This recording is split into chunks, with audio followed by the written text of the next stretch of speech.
ಕರ್ನಾಟಕ ಉಚ್ಚ ನ್ಯಾಯಾಲಯದಲ್ಲಿ ಬಿಜಿಎಂಎಲ್ ಕಾರ್ಮಿಕರ ಪರವಾಗಿ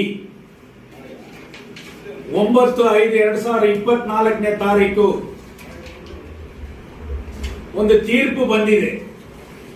ಆ ತೀರ್ಪು ಕಾರ್ಮಿಕರ 24 ವರ್ಷಗಳಿಂದ ಅವರು ಏನು ಬೇಡಿಕೆಗಳನ್ನ ಇಟ್ಟುಕೊಂಡಿದ್ರು ಆ ಬೇಡಿಕೆಯನ್ನ ಈಡೇರಿಸುವ ರೂಪದಲ್ಲಿ ಇವತ್ತು ಕರ್ನಾಟಕ ಹೈಕೋರ್ಟ್ನ ತೀರ್ಪು ಬಂದಿದೆ.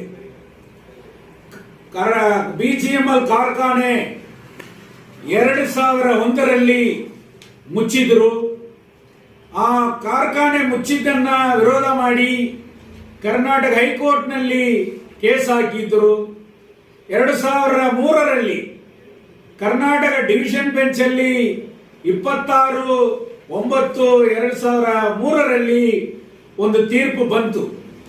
ಆ ತೀರ್ಪಲ್ಲಿ ಸುಮಾರು ರೆಕಮೆಂಡೇಶನ್ಗಳನ್ನ ಕರ್ನಾಟಕ ಹೈಕೋರ್ಟ್ ಕೇಂದ್ರ ಸರ್ಕಾರಕ್ಕೆ ಡೈರೆಕ್ಷನ್ಸ್ ಮಾಡಿದರು.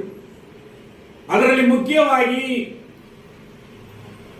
6/11/2001 central government wage revision notification ಪ್ರಕಾರ ಬಿಜಿಎಂಎಲ್ ಕಾರ್ಖಾನೆಯನ್ನು ಕೂಡ ಅದರಲ್ಲಿ ಸೇರಿಸಿ ಅದೇ ರೀತಿಯಾದಂತಹ ಒಂದು ವೇಜ್ ರಿವಿಷನ್ ವಿಆರ್ಎಸ್ ಅಮೌಂಟ್ ಅನ್ನ ಕಾರ್ಮಿಕರಿಗೆ ನೀಡಬೇಕು ಮತ್ತು ಬಿಜಿಎಂಎಲ್ ನಲ್ಲಿ ಇರತಕ್ಕಂತ ಮನೆಗಳನ್ನೆಲ್ಲ ಕೂಡ ಅವರಿಗೆ ಸ್ವಂತ ಮಾಡಬೇಕು ಅಂತ ಕೂಡ ಹಲವಾರು ರೆಕಮೆಂಡೇಶನ್ ಬಂತು. ಕೇಂದ್ರ ಸರ್ಕಾರ 2006ರಲ್ಲಿ ಕ್ಯಾಬಿನೆಟ್ ಡಿಸಿಷನ್ ಅನ್ನ ತಂದರು. ಅದರಲ್ಲಿ 6/11/2001 ಪ್ರಕಾರ ಸದ್ಯಕ್ಕೆ ನಾವು 72 crores ಸ್ಪೆಷಲ್ ಪ್ಯಾಕೇಜ್ ಅನ್ನ ಕಾರ್ಮಿಕರಿಗೆ ಕೊಡ್ತೀವಿ, ಮನೆಗಳನ್ನ ಸ್ವಂತ ಮಾಡ್ತೀವಿ, ವಿದೇಶಿ ಕಂಪನಿಗಳ ಮುಖಾಂತರ ಗ್ಲೋಬಲ್ ಟೆಂಡರ್ ಮಾಡಿ ಬಿಜಿಎಂಎಲ್ ನ ಪುನರಾರಂಭಿಸುತ್ತೇವೆ, ಅವರ ಮುಖಾಂತರ ಬಿಜಿಎಂಎಲ್ ಕಾರ್ಮಿಕರಿಗೆ ಇನ್ನು ರಿಮೈನಿಂಗ್ ಅಮೌಂಟ್ ಅನ್ನು ನಾವು ಕೊಡುತ್ತೇವೆ ಅಂತ ಕೇಂದ್ರ ಸರ್ಕಾರ 2006ರಲ್ಲಿ ಒಂದು ಕ್ಯಾಬಿನೆಟ್ ನಿರ್ಧಾರವನ್ನು ತಂದರು. ಆದರೆ ಇವತ್ತು ಕಾರ್ಮಿಕರು 24 ವರ್ಷಗಳ ಕಾಲ ಏನು ಕರ್ನಾಟಕ ಹೈಕೋರ್ಟ್ ತೀರ್ಪು ಕ್ಯಾಬಿನೆಟ್ ಡಿಸಿಷನ್ಸ್ ಅನ್ನ ಇವತ್ತು ಕೂಡ ಜಾರಿ ಮಾಡಿಲ್ಲ. ಆದ್ದರಿಂದ ಬೇರೆ ಕಂಪನಿಗಳಿಗೆ ನೀವು 6/11/2001 ನೋಟಿಫಿಕೇಶನ್ ಪ್ರಕಾರ ವಿಆರ್ಎಸ್ ಸೆಟಲ್ಮೆಂಟ್ ಮಾಡಿದಿರಿ, ಆದರೆ ಬಿಜಿಎಂಎಲ್ ನ ನೀವು ತಿರಸ್ಕರಿಸಿದ್ದೀರಿ. ಆದ್ದರಿಂದ ಕೇಂದ್ರ ಸರ್ಕಾರ ನಮಗೆ ದುಡ್ಡು ಕೊಡಬೇಕು ಅಂತ ಕೇಸ್ ಹಾಕಿದ್ರು. ಕೇಂದ್ರ ಸರ್ಕಾರ ಬಿಜಿಎಂಎಲ್ ಮ್ಯಾನೇಜ್ಮೆಂಟ್ ಕಾರ್ಮಿಕರಿಗೂ ನಮಗೂ ಸಂಬಂಧ ಇಲ್ಲ, ಕಾರ್ಮಿಕರಿಗೆ ನಾವು ಯಾವುದೇ ₹1 ಕೂಡ ಕೊಡಬೇಕಾಗಿಲ್ಲ ಅಂತ ಕೂಡ ಹೈಕೋರ್ಟ್ ನಲ್ಲಿ ವಾದವನ್ನ ಮುಂದೆ ಇಟ್ಟರು. ಆದರೆ ಇವತ್ತು ಕರ್ನಾಟಕ ಹೈಕೋರ್ಟ್ ಕೇಂದ್ರ ಸರ್ಕಾರದ ವಾದ ಬಿಜಿಎಂಎಲ್ ಮ್ಯಾನೇಜ್ಮೆಂಟ್ ನ ವಾದವನ್ನ ತಿರಸ್ಕರಿಸಿ ಕಾರ್ಮಿಕರಿಗೂ ಮ್ಯಾನೇಜ್ಮೆಂಟ್ಗೂ ಕೇಂದ್ರ ಸರ್ಕಾರಕ್ಕೂ ಸಂಬಂಧ ಇದೆ. ಯಾಕಂದ್ರೆ ನೀವೇ 2006ರಲ್ಲಿ 6/11/2001 ಪ್ರಕಾರ ನಾವು ವಿಆರ್ಎಸ್ ಪ್ಯಾಕೇಜ್ ಕೊಡ್ತೀವಿ ಅಂತ ಹೇಳಿದಿರಿ. ಹಲವು ರೆಕಮೆಂಡೇಶನ್ ಗಳನ್ನ ಪೆಂಡಿಂಗ್ ಇಟ್ಕೊಂಡಿದ್ದೀರಿ. ಡಿವಿಷನ್ ಬೆಂಚ್ ಏನ್ ರೆಕಮೆಂಡೇಶನ್ ಮಾಡಿದೆಯೋ ಅದನ್ನ ಇವತ್ತು ಕೂಡ ನೀವು ಜಾರಿ ಮಾಡಿಲ್ಲ.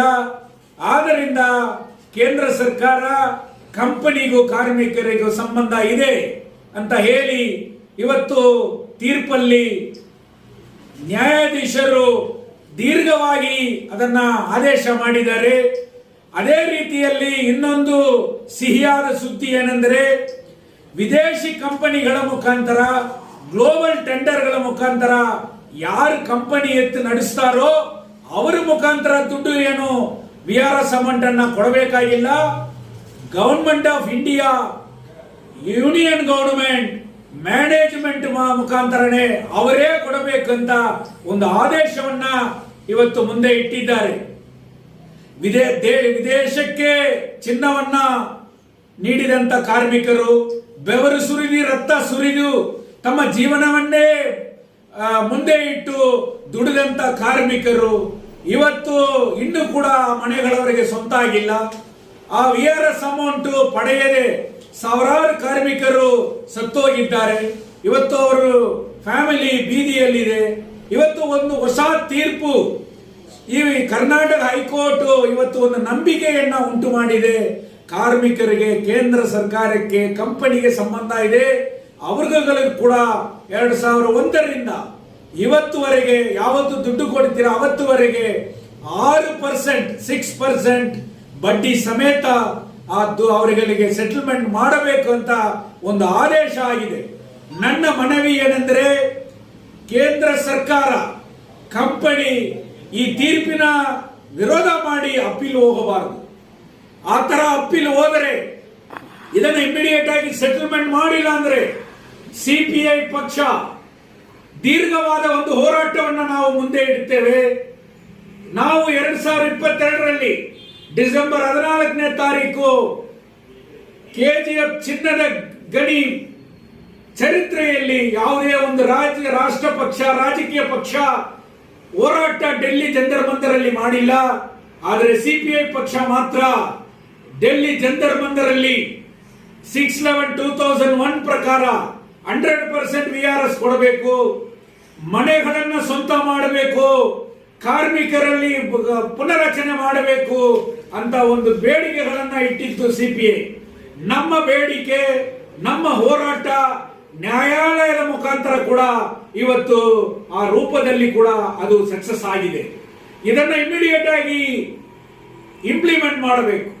ಇಂಪ್ಲಿಮೆಂಟ್ ಮಾಡಿ ಒಬ್ಬೊಬ್ಬ ಕಾರ್ಮಿಕರಿಗೂ ನನ್ನ ಪ್ರಕಾರ ಸುಮಾರು 10 ಲಕ್ಷ ರೂಪಾಯಿ ಬರಬಹುದು. ಅವ್ರಿಗೆ ಏನು STPP ಅಮೌಂಟ್ ಕಡಿತ ಮಾಡಿದ್ರು ಕೂಡ ಅವ್ರಿಗೆ ಒಂದು 8 ಲಕ್ಷ ರೂಪಾಯಿ ಸಿಗಬಹುದು. ಇವತ್ತು ಎಲ್ಲ ಬೀದಿ ಪಾಲಾಗಿದ್ದಾರೆ. ಈ ಸೆಟಲ್ಮೆಂಟ್ ಸಿಕ್ಕಿದರೆ ಅವರ ಜೀವನದಲ್ಲಿ ಪುನರಚನೆ ಆಗ್ತದೆ. BGML ಕಾಲನಿ ಪುನರಚನೆ ಆಗ್ತದೆ. ಮನೆಗಳನ್ನು ಸ್ವಂತ ಮಾಡಿದರೆ ಅವರೇ ಸ್ವಂತ ಮನೆಗಳನ್ನ ಕಟ್ಟುತ್ತಾರೆ.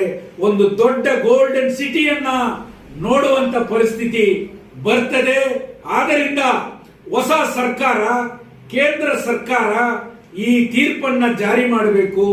ರಾಜ್ಯ ಸರ್ಕಾರ ಸನ್ಮಾನ್ಯ ಸಿದ್ದರಾಮಯ್ಯ ಅವರು ಈ ವಿಚಾರದಲ್ಲಿ ಗಮನ ಹರಿಸಿ, ಇದು ಕರ್ನಾಟಕ ರಾಜ್ಯದಲ್ಲಿ ಇರತಕ್ಕಂಥ ಪ್ರದೇಶ, ಕೋಲಾರ ಜಿಲ್ಲೆಯಲ್ಲಿ ಇರತಕ್ಕಂಥ ಪ್ರದೇಶ, ಕೆಜಿಎಫ್ ಚಿನ್ನದ ನಾಡು ಕರ್ನಾಟಕ ಮಣ್ಣಲ್ಲಿದೆ, ಇದು ಕನ್ನಡ ಮಣ್ಣಿನಲ್ಲಿದೆ ಅನ್ನೋದನ್ನು ಕೂಡ ಈ ರಾಜ್ಯ ಸರ್ಕಾರ ಮನಸ್ಸಲ್ಲಿ ಇಟ್ಟುಕೊಂಡು ನಮ್ಮ ಶಾಸಕರು ಕೂಡ ಈ ತೀರ್ಪನ್ನ ಜಾರಿ ಮಾಡೋದರಲ್ಲಿ ಗಮನ ಹರಿಸಬೇಕು ಅಂತ ಕೂಡ ಸಿಪಿಐ ಪಕ್ಷದಿಂದ ನಾನು ಮನವಿ ಮಾಡುತ್ತೇನೆ. ಕೆಜಿಎಫ್ ನಲ್ಲಿ ಇರತಕ್ಕಂತ ಯಾವುದೇ ಟ್ರೇಡ್ ಯೂನಿಯನ್ ಆಗಿರಲಿ, ಸೊಸೈಟಿಗಳಾಗಿರಲಿ, ರಾಜಕೀಯ ಪಕ್ಷಗಳಾಗಿರಲಿ, ಈ ತೀರ್ಪನ್ನ ಜಾರಿ ಮಾಡೋದರಲ್ಲಿ ಒಕ್ಕಟ್ಟಾಗಿ ಒಂದೇ ಘೋಷಣೆಯಲ್ಲಿ ಕಾರ್ಮಿಕರನ್ನ ಬೇಡಿಕೆಗಳನ್ನ, ತೀರ್ಪನ್ನ ಜಾರಿ ಮಾಡೋದಕ್ಕೆ ಒತ್ತಡ ಕೊಡಬೇಕು. ಇದರಲ್ಲಿ ರಾಜಕೀಯ ಮಾಡಬಾರದು. ನಾವು ಸಿಪಿಐ ಇದನ್ನ ಜಾರಿ ಮಾಡೋದರಲ್ಲಿ ಅತಿ ತೀವ್ರ ಹೋರಾಟವನ್ನ ಮುಂದೆ ಇಡುತ್ತೇವೆ ಅಂತ ಹೇಳಿ, ಈ ತೀರ್ಪಿಗೆ ಯಾರೆಲ್ಲ ಹೈಕೋರ್ಟ್ಗೆ ಹೋಗಿ ಕೇಸ್ ಹಾಕಿದ್ದಾರೋ ಅವರೆಲ್ಲರೂ ಕೂಡ ನಾವು ಸಿಪಿಐ ಪಕ್ಷದಿಂದ ಧನ್ಯವಾದಗಳನ್ನ ತಿಳಿಸ್ತೇವೆ.